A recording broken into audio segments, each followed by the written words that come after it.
OK. Que la fête commence. Alors, bonjour tout le monde. Hello, everyone. It is my honor to respond to the Governor General's request that I form a government. And it's a solemn duty to serve as Prime Minister at this time of great consequence for our country. The ceremony we just witnessed reflects the wonder of a country built on the bedrock of three peoples: Indigenous, French, and British.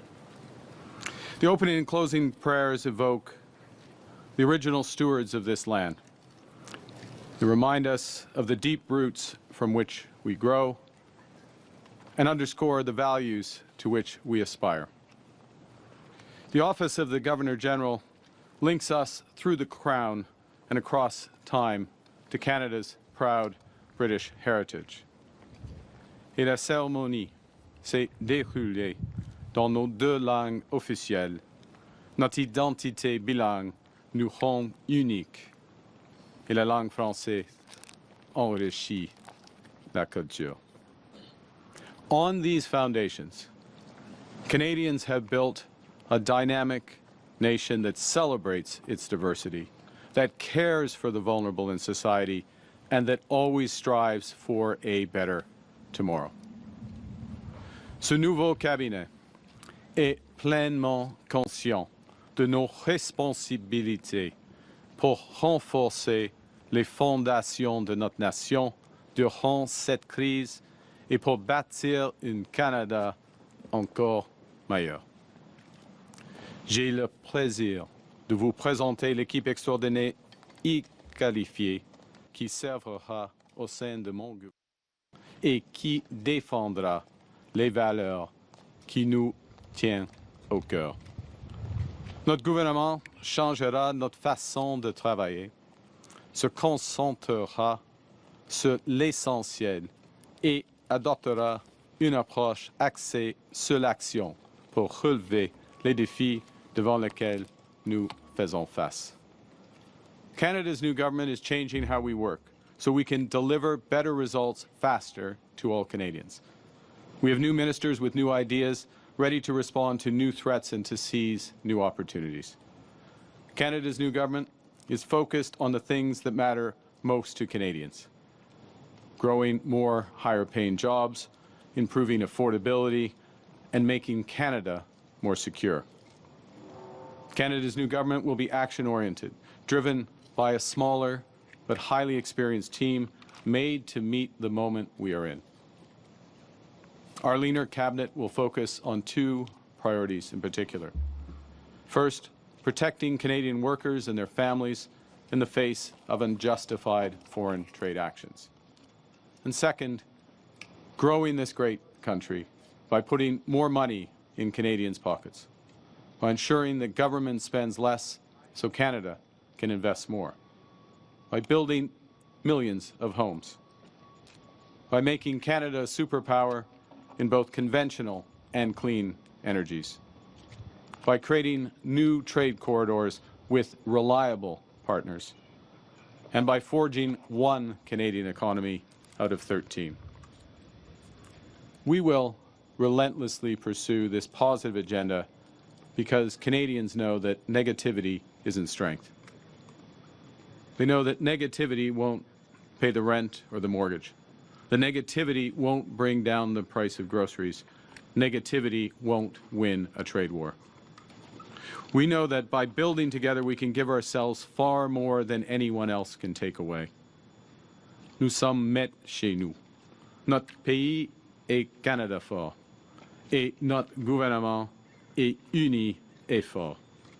Nous commencerons immédiatement avec notre première réunion du cabinet. Our country is Canada strong. Our government is united and strong. And we will immediately get to work with our first cabinet meeting as soon as I respond to a few of your questions. Thank you very much. Thank you. Merci, Monsieur le Premier ministre. Nous allons maintenant passer à une période de questions de 15 minutes. On va prendre une question suivie. We'll now do a 15-minute question period, one question, one follow-up. Merci.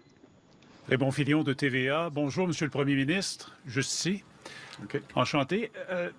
Vous allez vous rendre en Europe au cours des prochains jours. Est-ce que vous comptez également aller aux États-Unis rencontrer M. Trump avant de déclencher des élections? J'ai reçu une invitation de Monsieur le Président de la France afin d'avoir une conversation sur plusieurs enjeux, des enjeux commerciaux, des enjeux qui concernent la sécurité d'Europe, l'Ukraine, la sécurité du Canada. J'ai bien reçu une autre invitation de Monsieur le Premier ministre du Royaume-Uni. Alors, c'est une bonne idée d'y aller parce qu'il faut que nous diversifions nos partenaires commerciaux et renforcer notre sécurité. J'aurai, j'espère, une conversation avec Monsieur le Président des États-Unis, mais je n'ai pas un plan pour le moment d'y aller. Merci. I received the questions on a trip to Paris and London in a few days. I received an invitation from the President of France to discuss a variety of issues, both economic, commercial, to reinforce those relationships, also issues related to security in Europe, in Canada. Similar discussions will be had with the Prime Minister in the United Kingdom. This is sensible. Security is a priority for this government, reinforcing our security, as is diversifying our trading and commercial relationships. Of course, with both Europe and the United Kingdom, there are many opportunities. And as I said a moment ago in my remarks, there are historic ties. With respect to the President, I don't have plans to go to the United States. I look forward to speaking to him at the appropriate moment. Thank you. Monsieur Carney, il y a Monsieur Rubio, Marco Rubio, ce matin dans Charlevoix, il a essentiellement répété les propos de Donald Trump, selon qui le Canada, économiquement, serait mieux en tant que 51e État. C'est ridicule. En tant que Premier ministre, qu'est-ce que vous répondez à ces propos du secrétaire d'État américain tenus en sol canadien? Ah. C'est fou, hein? C'est fou. C'est simple, c'est fou. Point final. English, please, sir. En anglais? It's crazy. His point is crazy. That's it. Question. Yeah. Hi, Prime Minister Tom Perry with CBC. Can I ask you what your plans are for the next few weeks? Are you going to be bringing back the House? Are you going to be calling an early election? And if so, when should Canadians expect to go to the polls? Well, they certainly should expect to go to the polls before November. The news today is behind me. An exceptional group of individuals who are serving Canada, united, focused cabinet, focused on action, focused on the issues for Canadians. We are, as I said a moment ago, we will be going to take some decisions which directly meet some of the objectives I set out in my remarks and we've been discussing. That's the news for today. There will be other news in the coming days with respect to ensuring that we have as strong a mandate that is needed for the time. Thank you. And when you're in Europe, are you going to be seeking assurances from Canada's allies that this country will never become America's 51st state? And when would it be an appropriate time for you to take that message to the U.S. president? Well, I've been clear. Personally, I've been clear. The ministers behind me, I think, to an individual, when asked, have been clear that we will never, ever, in any way, shape, or form, be part of the United States. America is not Canada. Look at the ceremony we just had. You could not have had that ceremony. You would not have that ceremony in America. Look at the cabinet behind me. You would not have that cabinet in America. You do not have that cabinet in America. We are a very fundamentally different country. So irrespective of any issues economically, fundamentally to our core, to our identity, is one reason why we have a minister, and I will thank Monsieur Guilbeault to be our Minister of Canadian Identity and Culture and bringing in all those aspects and reinforcing them. So before we get to the economics of it, we won't be part of it. And when we get to the economics, then the President is a successful business person and deal maker. We're his largest client in so many industries. as the Minister of Finance and the Minister of Industry, Monsieur Leblanc and Monsieur Champagne have made this point. Clients expect respect and working together in a proper commercial way. So the nature of Canada means we won't. The economics means we shouldn't. And what you will see from this government is focusing on building here at home, building with different partners abroad, and that will reinforce the point. It's good. We're doing it for our own reasons, to be clear, for our own people, for the high-paying jobs. But eventually, the truth will out, and the Americans will understand as well. Thank you. Our allies, sir, do you want to? I don't think we need. Look, I don't think we need to hear it from. Nous sommes maîtres. We're masters in our own home. We're in charge. You know, we're in charge. It's always nice when people say nice things about you, but we don't need it. We're not seeking it. What the discussions I will have on behalf of the government in Paris and in London will relate to opportunities that both our countries share, as well as our shared history. Monsieur le Premier ministre, Valérie Gamache de Radio-Canada, enchantée. Merci. Vous n'avez pas de ministres qui viennent de l'Alberta, qui ont une circonscription en Alberta. Est-ce que c'est parce que vous songez vous-même à vous présenter dans une circonscription albertaine? Ouais, vous avez raison que j'ai grandi en Alberta et j'ai lancé ma campagne à Edmonton, ça c'est sûr. C'est pas le moment d'annoncer ma circonscription. Alors, votre prochaine question? It's a question. I'm complimenting the journalist from Radio-Canada, and I would like to compliment the very existence of Radio-Canada, and I'd like to reinforce that my government would be reinforcing. It goes back to Canadian identity, culture. This is away from the news, but the broader sense. So I'll finish the answer. I compliment the question. She's recognizing that I grew up in Alberta. I launched my campaign in Alberta. I'm just reinforcing today. Today, the story is behind me, and there will be more news because those behind me will be taking some important decisions this afternoon. Monsieur Carney, depuis le début de votre point de presse, vous avez 3 fois mentionné les langues officielles. Pourtant, le nom langues officielles n'apparaît pas dans le nom du ministère de M. Guilbeault. Et vous avez remplacé patrimoine par identité canadienne. Est-ce qu'il y a là un message pour le Québec? Pas du tout. Pas du tout. C'est un renforcement de notre identité. La langue française est au sein de l'identité canadienne. Et M. Guilbeault, il est un ministre exceptionnel, mais et il a maintenant la responsabilité, il a encore des responsabilités pour les langues officielles. Mais cette question d'identité canadienne, c'est plus large de notre langue officielle, c'est plus large de notre patrimoine. Ça existe maintenant, on renforce, on bâtit l'identité canadienne. Ça inclut, ça c'est clé. L'identité canadienne inclut la nature. Et une des responsabilités de M. Guilbeault est de ramasser toutes nos responsabilités en ce qui concerne la nature, la biodiversité, nos océans, et de les protéger et les promouvoir. Merci. J'ai une question. Next question. Prime Minister Carney, first off, congratulations. Thank you. Second, David Baxter, Canadian Press. April 1st is fast approaching, the date the consumer carbon tax is set to increase once again. You've talked about getting rid of it. How are you going to do it in the next 2 weeks? Your question, how are we going to do it by the end of the day? That's a great question, and we'll come right back to you on that following the cabinet meeting. In that order? That's you have a better follow-up than that. Oh, there is a better follow-up, but just to get clarification, you are going to do it by Then that would be cabinet 3 order? questions, and everyone else will get angry. There we go. We'll go back to it. So you've talked about Trump needing to show Canada respect. President Trump. President yes. Trump, yes, President Trump needs to show Canada respect.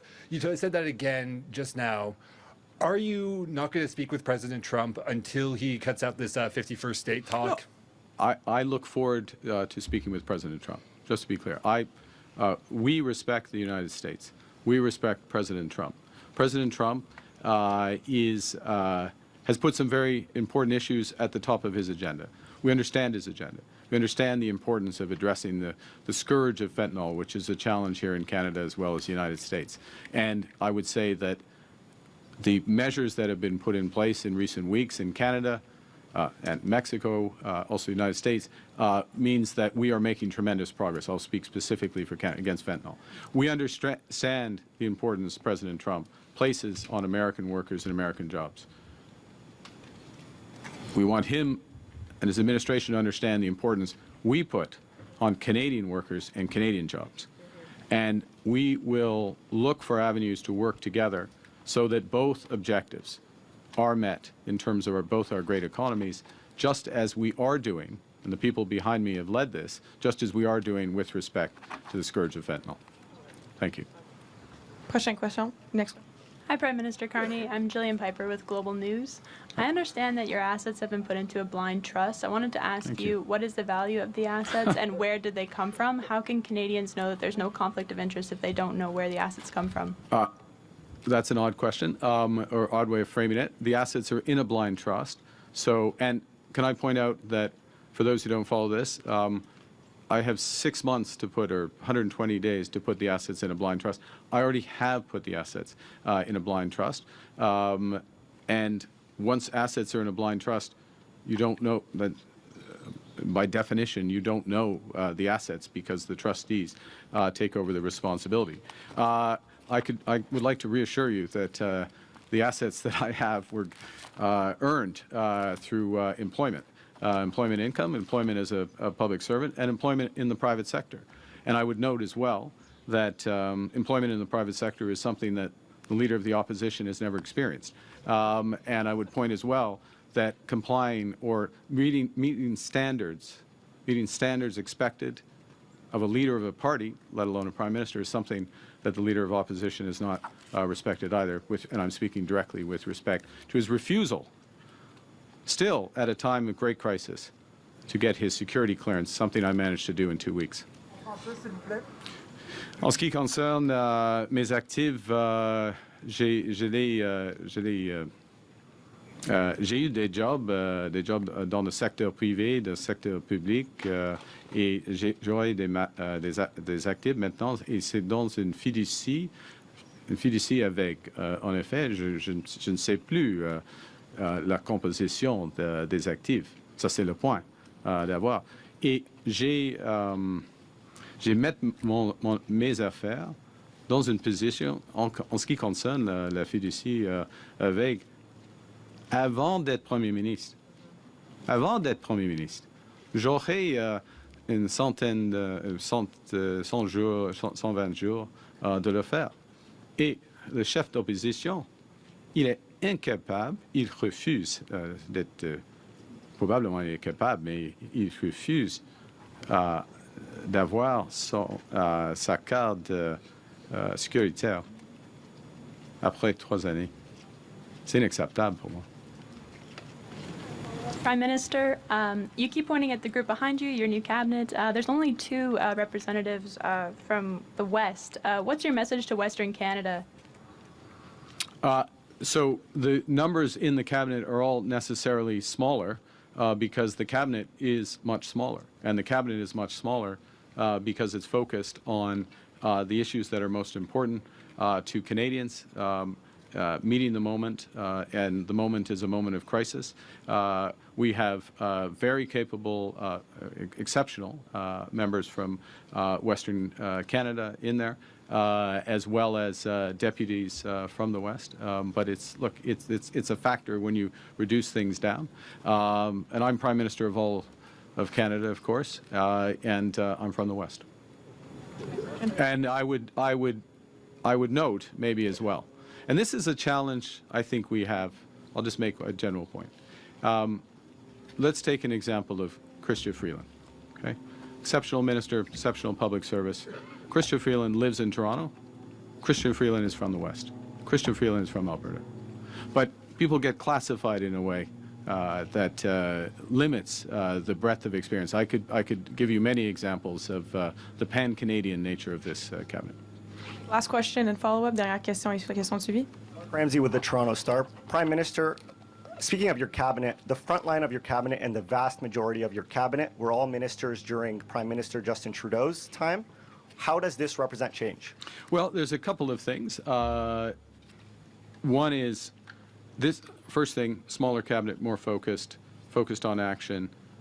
Everybody in this cabinet is senior. Everybody in this cabinet is senior, so I don't accept the front line and the implication that there's a front line and another line. The second thing is one of the top issues, of course, is the crisis with respect to the United States and the opportunity with respect to trade diversification. So keeping together those individuals who have been on, and now I'm going to use your term, the front line, but the front line in a commercial battle, keeping together those individuals so that we are seamlessly addressing these issues and seizing the opportunities was very important to us, and that's reflected in the cabinet. But of course, it's reflected fundamentally in their capabilities, which are here for the moment. And on President Trump, what makes you think you personally would be better fit to handle him than Trudeau was, and why do you think he'll have more respect for you than he did for him? Look, I'm not going to put myself into to represent that President Trump in any way, shape, or form. President Trump and I, though, we share some experiences. I have been in the private sector. I have worked in the real estate sector. I have done large transactions. I have worked with him during his first presidency at the G20, at the G7. I respect what he is looking to accomplish. And we have built a base through the interactions that we've had, including as of yesterday with the meetings of the Minister of Finance, well, I'll say, because their roles have slightly changed, Monsieur Champagne and Monsieur Leblanc, and Premier Ford with the Secretary of Commerce, as well as the meetings that the Minister of Foreign Affairs had with her G7 counterparts, including Secretary Rubio. So we are building that base. But in many respects, part of my experience overlaps with that of the President. We'll both be looking out for our countries. But he knows, and I know from long experience, that we can find mutual solutions that win for both. Thank you. Sur Monsieur Trump, s'il vous plaît. Ça, c'est en ce qui concerne M. Trump. Alors, lui et moi, nous avons des expériences similaires dans le secteur privé, par exemple dans l'investissement dans le secteur immobilier, par exemple. Je le connais et j'ai travaillé avec lui, ou pour lui en effet, parce qu'il était chef d'État pendant son premier mandat, afin de régler des choses dans le secteur financier à l'échelle de G20. Mais ce qui est important est que le Canada a fait de progrès dans les discussions de M. Champagne, Mme Joly, M. Leblanc, avec leur homologue. Alors, il y a une base qui existe et il faut trouver des solutions à partir de cela. Merci. Thank you. This was the press conference. This is going to press conference.